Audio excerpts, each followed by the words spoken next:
ప్రభు నందు అందరికీ వందనములు శుభములు తెలియచేసుకుంటున్నా అండి. ప్రియులారా,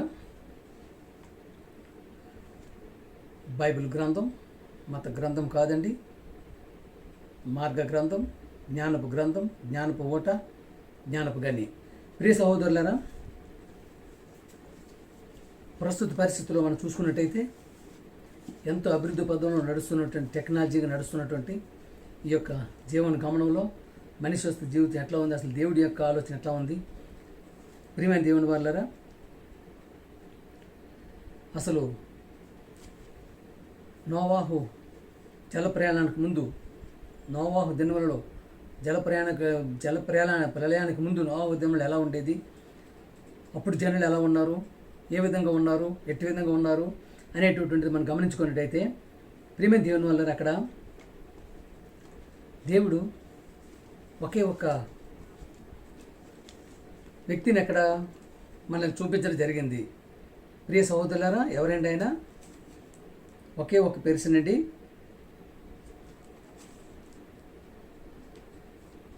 నోవాహు గారు. ప్రియమైన దేవుని వాళ్ళరా, ఆదికాండం 7వ వచనం మనం చూసుకున్నట్టయితే,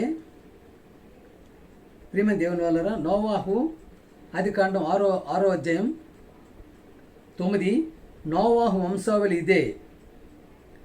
నోవాహు నీతిపరుడును తన తరములలో నిందారహితుడినై ఉండి నోవాహు దేవునితో కూడా నడిచినవాడు. షేము, హాము, యాపోతును 3 కుమారులను నోవాహు కనెను. ప్రియమైన దేవుని వాళ్ళరా, ఎంతమంది అండి? 3 కుమారులు కని ఏంటంటే నోవాహు ఆయన వంశావళిదే, నీతిపరుడును తన తరములలో నిందారహితుడే ఉన్నాడు. చూసారా, నిందారహితుడు, ఏ విధమైన నింద కూడా లేనిటువంటి వాడిగా కనిపిస్తున్నాడు మనకి. ప్రియమైన దేవుని వల్ల అతడు దేవునితో కూడా నడిచాడు. ఎవరితో నడిచారండి? దేవుడితోనే నడుస్తున్నాడు. దేవునితోనే ఆయన ప్రయాణం, దేవునితోనే ఆయన మాట, దేవునితోనే ఆయన బాట, దేవునితోనే ఆయన యొక్క సర్వస్వం. అందుకనే దేవుడు ఏం చెప్పారండి? 7వ అధ్యాయం 1, దేవుడు, ఈ తరములలో నీవే నా ఎదుట నీతిమంతుడు ఇండుట చూచితిని కనుక నీవును నీ ఇంటి వారును వాడలో ప్రవేశించుడి. ఎంత అద్భుతం! ఎంతటి మహోన్నతమైనటువంటి వ్యక్తి అండి నోవాహు. అంటే దేవుడు చూపులు మనుషుల మీద ఉంటాయి కదా, ప్రతి ఒక్కరి మీద ఉంటాయి కదా. అంటే అప్పట్లో నోవాహు కుటుంబం ఒకటే కనిపించిందా నీతిమంతుని కుటుంబంగా చూసారు. అందుకనే వాడను కట్టుకోమని చెప్పి వాడలో ప్రవేశించమని చెప్పాడు. చూసారు, నీ ఒక్కడివే నీతిమంతుడుగా కనిపించావు కనుకనే నీ ఇంట్లో వాళ్ళు ప్రవేశించమని చెప్పి. ప్రియమైన దేవుని వాళ్ళరా, ఆ టైంలో మనం చూసుకున్నట్టయితే 6వ అధ్యాయం, ఆదికాండం 6వ అధ్యాయం 5వ వచనం చూసుకున్నట్టయితే, ప్రియమైన దేవుని వాళ్ళరా, 6వ అధ్యాయం 11వ వచనం, భూలోకము దేవుని సన్నిధిని చెడిపోయిండును. చూసారా, చెడిపోయిండును, భూలోకం బలాత్కారముతో నిండిపోయిను. ఎలా ఉందండి? దేవుని సన్నిధిలో పూర్తిగా చెడిపోయిందంట అప్పుడులోనే. అంటే భూలోకం అంతా చెడిపోయింది. అలాగే బలాత్కారంతో నిండిపోయింది. అంటే విపరీతమైనటువంటి చెడ్డ పనులతో, విపరీతమైనటువంటి, అంటే మరి ఆ బలాత్కారం అనేటప్పటికి వర్ణించడానికి కూడా అవకాశం లేనటువంటి పరిస్థితి ప్రియమైన దేవుని వల్ల. ఎందుకనే దేవుడు భూలోకమును చూచినప్పుడు అది చెడిపోయి ఉండును. ఏంటి? ప్రతి ఒక్కరు దేవుని కన్నులు ప్రతి ఒక్కరి మీద ఉంటాయి, ప్రతి ఒక్కరిని చూస్తూ ఉంటాయి. ప్రియమైన దేవుని వల్ల గర్భంలో నిన్ను సృష్టించిన దేవుడు ఎప్పుడంటే నిన్ను సృష్టించారైనా జగత్తు పునాది వేయబడ మునిపే యేసుక్రీస్తు ద్వారా నిన్ను నిర్మించుకున్నటువంటి దేవునికి తెలియదా? చూసారు ఎలాగుందండి నోవాహు దినముల్లో, నోవాహు ప్రళయం ఎలాగుంది? అలాగే ప్రియమైన దేవుని వల్ల ఒక్కొక్క వంశంలో చూసుకుంటుంటే ఒక్కొక్క దగ్గర మనకి మహోన్నతమైన వ్యక్తులు మనకు కనబడుతూ ఉంటారు బైబిల్లో. ప్రియమైన దేవుని వల్ల అలాగే యోబు సంగతి చూసుకున్నట్టయితే, యోబు గ్రంథం 1:1 చూసుకున్నట్టయితే, ఊజు దేశమందు యోబు అని ఒక మనుషుడు ఉండెను, అతడు యథార్థవర్తనుడును, చూసాడా, యథార్థవర్తనుడును, జ్ఞానవంతుడినై ఉండి దేవుని యందు భయభక్తులు కలిగి చెడుతనము నిర్దర్శించిన వాడు. ఎలా ఉన్నానండి? చెడుతనమును విసర్జించిన అంటే తెలుసు కదా ప్రేమ దేవుని వాళ్ళరా. ఒకసారి విసర్జించిన దాన్ని ఇంకా మనం పట్టుకునే పరిస్థితి ముట్టుకునే పరిస్థితి అంటే చెడుతనం అనేది కొంచెం కూడా ఆయన ఒంటిలో లేదు, మొత్తం విసర్జించాడు. అలానే యథార్థంగా ఉన్నాడు, న్యాయంతో ఉన్నాడు. అలాగే దేవుని యందు భయభక్తులు కలిగి ఉన్నాడు. అలాగే నువ్వు యోబు గారు ఏమైనా చిన్న ప్రేమ దేవుని వాళ్ళరా. యోబు గారు ఎంతటి ధనవంతుడు చూశారు కదా. ఆయనకి మొత్తం ఆయన పరివారం అంతా ఎంతో ధనవంతుడు అయినప్పుడు కూడా ఆయన అంత భయభక్తులతో ఉన్నాడండి ప్రేమ దేవుని వాళ్ళరా. 8వ వచనం చూసినట్టయితే దేవుని యొక్క సన్నిధిలో సమావేశం జరుగుతున్నప్పుడు అపవాది వెళ్తుండగా దేవుడు ఏమడుగుతారండి, నీవు ఎక్కడి నుంచి వస్తున్నావంటే భూమి మీద అటు ఇటు తిరిగి వస్తున్నా అని చెప్తాడు. అప్పుడు ఏమంటున్నారు దేవుడు, నీవు ఎక్కడి నుండి వచ్చావని అడుగు. అపవాది భూమి మీద అటు ఇటు తిరుగులాడుచు అందులో సంచరించుచు వచ్చిద్రని దేవునికి ప్రత్యుత్తరం ఇచ్చాను. అందుకు దేవుడు, నీవు నా సేవకుడైన యోబు సంగతి ఆలోచించితివా? అతడు యథార్థవర్తనను న్యాయవంతుడినై దేవుని యందు భయభక్తులు కలిగి చెడుతనము విసర్జించిన వాడు, భూమి యందు అతని వంటివాడు ఎవడునూ లేడు. ఏంటండి ఇది? What a great! ఎంత అద్భుతం చూసారా. ఎంతటి మహోన్నతమైన వ్యక్తి యోబు గారు. యథార్థవర్తుడు, న్యాయవంతుడు అంటే అతని వంటి వాడు. అంటే యోబు గారు కుటుంబం కనిపించింది దేవుడికి అక్కడంటే ప్రతి ఒక్కరినైనా చూస్తున్నాడు, ప్రతి ఒక్కరి యొక్క మనసులు చూస్తున్నాడు, ప్రతి ఒక్కరి హృదయాలు గమనిస్తున్నారు, ప్రతి ఒక్కరి ఆయన ఒక తీరు చూస్తున్నాడు. అందుకనే ఆ రోజులు ఊజు దేశమందు చూశారు. ఊజు దేశమందు దేవుని యొక్క ప్రేమ దేవుని వల్ల. అందుకనే ఎక్కడైతే ఆయన యొక్క కుటుంబం ఉంటుందో, ఎక్కడైతే ఆయన యొక్క పరివారం ఉంటుందో అక్కడ వాళ్ళని ఎటువంటి ప్రళయాలు వచ్చినప్పుడు కూడా వాళ్ళని కాపాడేటువంటి ప్రాంతం, ఆ ప్రాంతం కాపాడబడుతుంది, అక్కడ ఉన్న జనులు కాపాడబడతారు. అందుకని ఆ విధంగానే దానియేలు ప్రేమ దేవుని వల్ల, నోవాహు, దానియేలు, యాకోబు వీరి ముగ్గురును కూడా ఆ ఉండేటువంటి ప్రాంతంలో కాపాడబడ్డారు. అందుకని ప్రేమ దేవుని వల్ల అంటే ఆ యొక్క దేవుని మార్గంలో, దేవుని నడకలో, దేవుని యొక్క ఆలోచనలో దేవునితో నడిచేటట్టుగా ఉంటే ఎంతటి మాత్రమైనటువంటి ప్రళయం నీ ముందుకు వచ్చినప్పుడు కూడా నీలో ఆ యొక్క భయం ఉండదు. ప్రేమ దేవుని వల్ల. అందుకనే నోవాహు దినములు ఎలా ఉందండి? నోవాహు దినముల ముందు ఎలా ఉందండి? ప్రేమ దేవుని చూసినట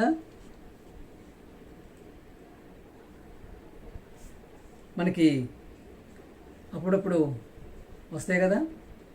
ఏమండి? భూకంపాలు వస్తాయని చెప్పారు, ప్రళయాలు వస్తాయని చెప్పారు, తుఫాన్లు వస్తాయని చెప్పారు, చెప్పలేదా? మత్తయి సువార్త 24:8 అండి. మత్తయి సువార్త 24:8 అక్కడక్కడ కరువులను భూకంపములను కలుగును, ఇవన్నీ వేదనలకు ప్రారంభం. అంటే ప్రేమ దేవుని వలన ఏమవుతుందండి? ఇవన్నీను భూమి యొక్క అంతానికి ప్రారంభం. ప్రేమ దేవుని లోక 2:21 మరియు ఆయన వారితో ఇట్లనెను, జనమ మీదకి జనమును, రాజ్యములోనికి రాజ్యమును లేచును, అక్కడక్కడ గొప్ప భూకంపములు కలుగును, తెగుళ్ళును కరువులను తటస్థించును. చూసారా? ఆకాశము నుండి చూసారు ప్రేమ దేవుని వల్ల మహా భయోత్తరమైనటువంటి శబ్దము పుట్టును. చూసారా? ప్రేమ దేవుని వల్లరా. ఎప్పుడు రాసి ఉన్నాడు ఇది? మత్తయి సువార్త నుంచే రాసి ఉన్నాయంటే వస్తున్నాయి కదా, భూకంపాలు వస్తున్నాయి కదా. ఇవండి రావటం లేదా? తుఫాన్లు రావటం లేదా? కరోనా రావటం లేదా? అయినా తెలియటం లేదు జనాలకి. ప్రేమ దేవుని వల్లరా. నోవాహు దినములలో ప్రేమ దేవుని వల్ల ఎలా ఉన్నారంటే 14 హెజ్కేలు 14 నోవాహు, దానియేలును, యాకోబును, ప్రేమ యోబును ఈ ముగ్గురు అన్య దేశంలో ఉండినను వారు తమ చూసారా నీతి చేత తమను మాత్రమే రక్షించుకుందరు. ఇదే ప్రభు దేవుని వాక్కు. చూసారా? వారు నీతి వాళ్ళని కాపాడుతుంది, వారి న్యాయం వాళ్ళని కాపాడుతుంది, వారి యథార్థత వాళ్ళని కాపాడుతుంది. చూసారా? ఈ ముగ్గురు దానిలో ఉండినను ఆ దేశము పాడైపోయినను చూసారా నా జీవం తోడు వారు తమ్మును తాము రక్షించుకుందరు కానీ కుమారులైనను కుమార్తెలైనను రక్షింపజాల కొందరు. ఇదే దేవుని యొక్క వాక్కు. ప్రేమ దేవుని చూసారా? ఆ యొక్క దేశంలో ఉంటే వారి కుటుంబాలే కాపాడబడతాయి, వాళ్ళ ముగ్గురే కాపాడబడతారు. అంటే ఎంతటి మహత్తరమైన వ్యక్తులు. ప్రేమ దేవుని నోవాహు దేవునిలో ఎలా ఉన్నారండి మనుషులు? నోవాహు దినములలో ఎలా ఉండెనో మనుష్య కుమారుని రాకడేందు కూడా అలాగే ఉంటుంది అంటున్నారు. ప్రియమైన దేవుని వారలారా, ప్రియ సహోదరులారా, అప్పుడు ఏమైందండి? జలప్రలయం వచ్చి, అప్పుడులో మీకు జలప్రలయం వచ్చి ఆ లోకం మాత్రమే ముంచగలిగింది. ప్రియమైన దేవుని చూశారు కదా. అప్పుడు పక్షులేమి, పశువులేమి, మృగములేమి, భూమి మీద ప్రాకు పురుగులేమి, భూమి మీద సంచరించు సమస్త శరీరులేమి, సమస్త నరులేమి చచ్చిపోయిరి. ప్రియ సహోదరులారా, అప్పుడు జలప్రలయం వచ్చింది. కానీ ఇప్పుడు ఏంటండి? ఇప్పుడు జలప్రలయం వస్తుందని చెప్పాడా దేవుడు? అంటే ఆ టైంలో ఎలా ఉన్నారండి వాళ్ళు? జలప్రలయం ముందు రోజుల్లో వాళ్ళు ఎలా ఉన్నారండి? నోవాహు జలప్రలయం జరగకముందు ఎలా ఉన్నారు జనులు? ఎలా ఉన్నారు ప్రజలు? ఏ విధంగా ఉన్నారు? ఎటువంటి పరిస్థితులు ఉన్నారు చూడగలిగితే మత్తయి 24:37-38 నోవాహు దినములు ఎలాగా ఉండెనో మనుష్య కుమారుడు రాకడు అలాగనే ఉండును. జలప్రలయమునకు ముందు దినములలో నోవాహు ఓడలోనికి వెళ్ళిన దినం వరకు వారు చూసారా, నోవాహు ఓడలోకి వెళ్ళిపోయాడు, ఆయన కాపాడబడుతున్నాడు. అయినప్పుడు కూడా వారికి ఏం తెలియటం లేదు. ఎలా తెలుస్తుంది? చూశారు కదా, పెండ్లికి ఇచ్చుకుంటున్నారు, తింటున్నారు, తాగుతున్నారు. చూసారా, తినుచు తాగుచు అదే పని, ఇంకేం లేదు మనకి. ప్రియమైన దేవుని ఇప్పుడు పరిస్థితి అలా ఉంటుంది. ఇప్పుడు కూడా అంతగానే ఎక్కువ తక్కువ ఉందా? చూస్తున్నారు కదా, వీధికి ఒక బారు పెట్టిన, వీధికి ఒక ఇది పెట్టిన జనాలు ఎలాగంటే మరి సినిమా హాల్లోనే అలా ఉండరు. తినుచు తాగుచు, పెండ్లికి ఇచ్చుకొనుచు, పెళ్లి చేసుకుంటూ, పెండ్లికి ఇచ్చుకుంటూ, పెళ్లి చేసుకుంటూ, పెళ్లి సంబంధాలు ఇంకంతే అవే చూసుకుంటూ ఉంటారు. వేరే లేదు అసలు. కనీసం కొంచెం కూడా దేవుని నుంచి ఆలోచించిన పరిస్థితి లేదు. ప్రేమ దేవుడు జలప్రలయం వచ్చింది వీళ్ళకి. జలప్రలయం వచ్చి అందరినీ కొట్టుకుపో వరకు ఎరుగకపోయి అలాగుననే మనుష్య కుమారుడు రాకడ కూడా ఉండును. చూసారా ప్రేమ దేవుని వాళ్ళరా, కొట్టుకెళ్ళిపోతున్నా, ఇల్లులు మునిగిపోతున్నా ఆ ముందు వరకు ఏం చేస్తున్నారండి? తెలియట్లేదు వాళ్ళకి. ఏదో లోకంలో ఉన్నారు, ఏదో మహదానంద లోకంలో ఉన్నారు అనుకుంటున్నారు. ఏమవుతుందండి? ఇదే పరిస్థితి. ఈ విధంగా ఉండడానికైనా ఇంతటి మహత్తరమైన శరీరాన్ని నీకు ఇచ్చి దేవుడు పంపించింది. మహాదేవుడు, మహోన్నతుడు, సర్వోన్నతుడు పంపిస్తే చూసారా, నోవాహు జలప్రలయం ముందు ఎలా ఉన్నదండి? ఆయన ఒక్కడే వాళ్ళలోకి వెళ్ళి రమ్మని ఎవరు రాకుండా వీడు పిచ్చోడు అనుకుంటున్నారు, ఈయనకేం తెలియదు అనుకున్నారు. కానీ దేవుడు ఆయనకు బయలుపరిచినప్పటికే, అర్థమైపోయినప్పటికీ ఆయన చేసుకున్న పనికి కుటుంబమే కాపాడబడింది. కానీ ఎవరికి తెలియలేదు. అలా ఉంటుంది. ఎవరు చెప్పారు? అలాగంటారు. ఎవరు చెప్పారు? దేవుడు వచ్చాడా, చూడగలరా అని అనుకుంటున్నారు. ప్రియమైన దేవుని వల్లరా. కానీ రేపు పొద్దున నెక్స్ట్ రాబోయేటటువంటి ఒక రక్షకుడు, పాప విమోచకుడు, ప్రజలందరికీ ప్రభు అయినటువంటి దేవుని కుమారుడైనటువంటి యేసు ప్రభు గారు వచ్చేటువంటి పరిస్థితిలో ఎలా ఉంటుందో తెలుసా? ప్రియమైన దేవుని వల్లరా. భూమి దహించి వేస్తుంది, ఆకాశం దహించి వేస్తుంది, మొత్తం శూన్యం, బూడిదే ఉంటుంది. ప్రియమైన దేవుని బూడిద కూడా మిగిలే పరిస్థితి బూడిదే ఉంటుంది. చూశారు కదా. మా 2 పేతురు 3:7 అయితే ఇప్పుడు ఆకాశమును భూమియు భక్తిహీనుల తీర్పును నాశనమును జరుగు దినం వరకు అగ్ని కొరకు నిలువబడినవై అదే వాక్యము వలన భద్రము చేయబడి ఉన్నది. దేంతో ఏంటి వేస్తున్నారు ఇప్పుడు? నీటితోనా, గాలితోనా, దుమ్ముతోనా, ధూళితోనా, పక్షులతోనా? ఆయనకున్నటువంటి సర్వసైన్యం ఉంది కదా, మిడతలు, పక్షులు, తేళ్ళు, పాములు, జర్రులు. కానీ దేంతో వేస్తున్నారు? నెక్స్ట్ మనకి వేసేది ఎక్కడుంది? అయితే ఇప్పుడున్న ఆకాశం భూమి భక్తిహీనుల తీర్పునకు నాశనం. అంటే ఏ విధంగా ఉంటున్నారు? ఎందుకంటే దేవుడు యేసుప్రభు గారు అనేసారు కదా, నేను మరలా వచ్చేటప్పటికి విశ్వాసం కనుగొందునో లేదో అనేటువంటి పరిస్థితిలో ఉన్నారంటే ఆ విధంగా తయారైపోతుంది. ఎందుకంటే పోతుంది, ప్రేమతత్వం పోతుంది, మనిషిలో మనిషి ప్రేమ పోతుంది, బంధాలు పోతున్నాయి, ఒకరికొకరు మాటలు, కోపాలు, తాపాలు ఇళ్లలో. ప్రియమైన దేవుని చూస్తున్నారు కదా, ఎంతెంత కోపాలను మామూలుగా ఉండట్లేదు. తండ్రిని కూతురు అంటే పెద్ద కోపం, కూతురు తండ్రి కోపం అయిపోతుంది, తండ్రి కొడుకు కొట్టేసుకుంటారు. ఆ విధంగా ప్రియమైన దేవుని కుటుంబాలలో చిన్న భిన్నాలు అయిపోతున్నాయి. కొంచెం కూడా అంటే ప్రేమతత్వం ఉండకుండా పోతుంది. ఇది వాటికి తాస్కారం కాదా? రాబోయేటటువంటి వినాశనానికి తార్కాణం కాదా? ప్రేమ చల్లారిపోతుంది, ప్రతి ఒక్కరు ప్రేమ పోతుంది, ప్రేమ చల్లారిపోతుంది, ప్రేమ అనేది ఉండటం లేదు. శాంతి ఉండట్లేదు, సమాధానం ఉండట్లేదు. చూస్తున్నారు కదా ప్రియమైన దేవుని వాళ్ళారా, ఎక్కడ ప్రతి దగ్గర ఒక రాజకీయ నాయకుడు ఒక రాజకీయ పార్టీ కొట్టేసుకొని చంపేసుకుంటున్నారు, చీల్ చేసుకుంటున్నారు, రోడ్ల మీద పొడి చేసుకుంటున్నారు. ఇదేనా? చూసారా? 1 పేతురు 2 పేతురు 3:6 ఆ నీళ్ల వలన అప్పుడున్న లోకము నీట వరదలో మునిగిపోయినను. ఇప్పుడు నీళ్ల వలన అప్పుడున్న లోకం నీటిలో మునిగిపోయింది. కానీ ఇప్పుడు అది కాదు కదా. ఇప్పుడు ఎలా ఉందండి? అయితే ఇప్పుడున్న ఆకాశమును భూమియు భక్తిహీనుల తీర్పును నాశనమును జరుగు దినం వరకు అగ్ని కొరకు నిలువ చేయబడిన అగ్ని, దారుణమైన అగ్ని మామూలుగా ఉండదు. ఆకాశం వెక్కిలి వేండ్రముతో నశించిపోతాయి, భూమి కాలిపోతుంది, గాలి కాలిపోతుంది, ఆకాశం కాలిపోతుంది, ఇంకేం ఉండవు, పరిస్థితి ఉండదు. ప్రియ సహోదరులారా, ఆ దినముకి ఆయన వచ్చే సమయానికి, అంటే ఏదో అప్పుడు వచ్చారు కదా సిలువేసుకుని వెళ్ళిపోయారు, 4 మేకులు పీక్కోలేప్పుడు, 5 మేకులు పీక్కోలేప్పుడు అని అంటున్నట్టు జనాలు ఎలా ఉంటుందండి అప్పుడు? ప్రియమైన దేవుని వాళ్ళారా, రెండోసారి వచ్చే పరిస్థితి ఎలా ఉంటుంది? ఊహించగలిగే పరిస్థితులు ఉన్నదా? తండ్రి పంపేటటువంటి పరిస్థితి, దేవుడు ఆజ్ఞ ఇవ్వడమే సరువు. ఎందుకంటే ప్రియమైన అంటే ఆయన ఆపుతున్నాడు, ఇంకా సమయం ఇస్తున్నాడు. ఆగండి ఆగండి, మారుతారు, మారకపోతే వేసేస్తారు.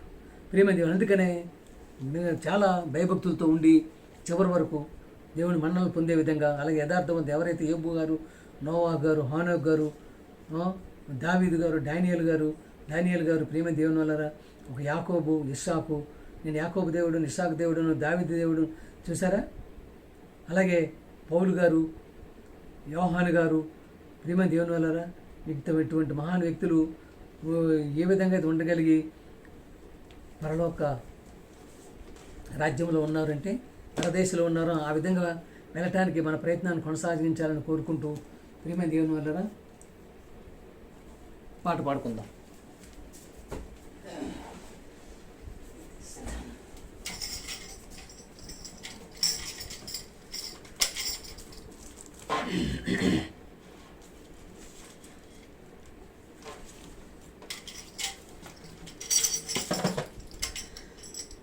నా హృదయములో నీ మాటలే, నా కనులకు కాంతి రేఖలు.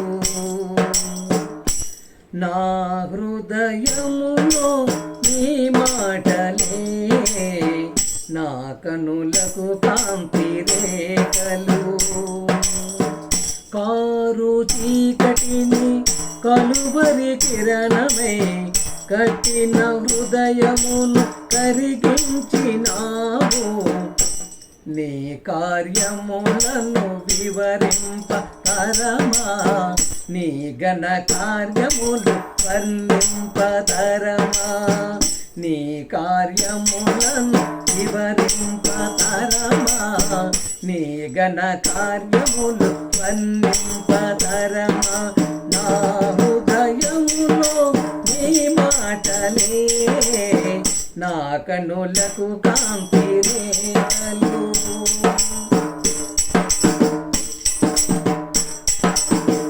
మనసున నెమ్మదిని కలిగించుటకు మంచువలే కృపను కురిపించితివి.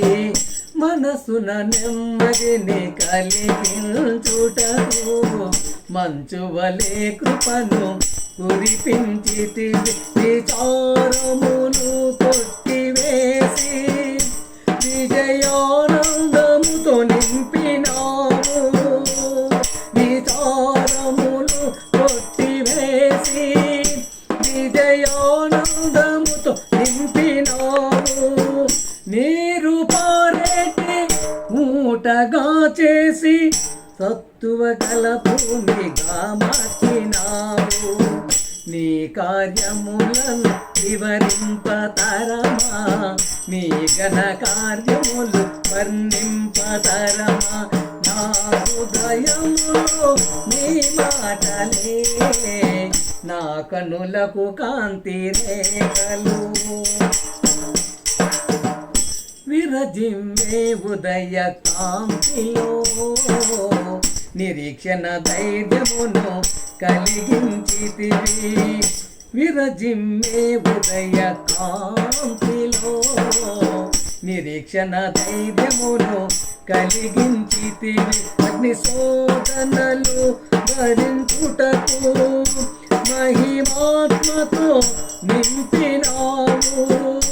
అగ్ని శోధనలు జయించుటకు మహిమాత్మతో నింపినావు.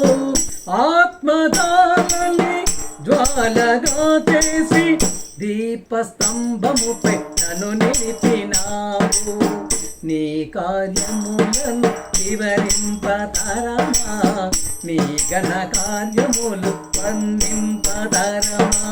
నా హృదయములో నీ మాటలే నా కనులకు కాంతి రేఖలు. పవిత్రురాలైన కన్యకగా పరిశుద్ధ జీవితము చేయుటకు, పవిత్రురాలైన కన్యకగా పరిశుద్ధ జీవితము చేయుటకు పావన రక్తముతో కడిగి పరమానందముతో నింపినావు. పావన రక్తముతో కడిగి పరమానందముతో నింపినావు. సిద్ధపడుతున్న వధువుగా చేసి సుగుణాల సన్నిధిలో నన్ను నిలిపినావు. నీ కార్యములను వివరింపతరమా, నీ ఘన కార్యములు వర్ణింపతరమా. నీ కార్యములను వివరింపతరమా, నీ ఘన కార్యములు వర్ణింపతరమా. నా హృదయములో నీ మాటలే నా కనులకు కాంతి రేఖలు. కారు చీకటిలో కలువరి కిరణమే కసిన హృదయమును కరిగించినావు. నీ కార్యములను వివరింపతరమా, నీ ఘన కార్యములు వర్ణింపతరమా. నా హృదయములో నీ మాటలే నా కనులకు కాంతి రేఖలు. ప్రియమైన దేవుని వారలారా, అందరికీ వందనాలండి. వాక్యం నచ్చినట్టయితే ప్రతి ఒక్కరికి షేర్ చేయండి, లైక్ కొట్టండి, సబ్స్క్రైబ్ చేయమని కోరుకుంటున్నానండి. ఇట్లు మీ ఈశ్వరరావు.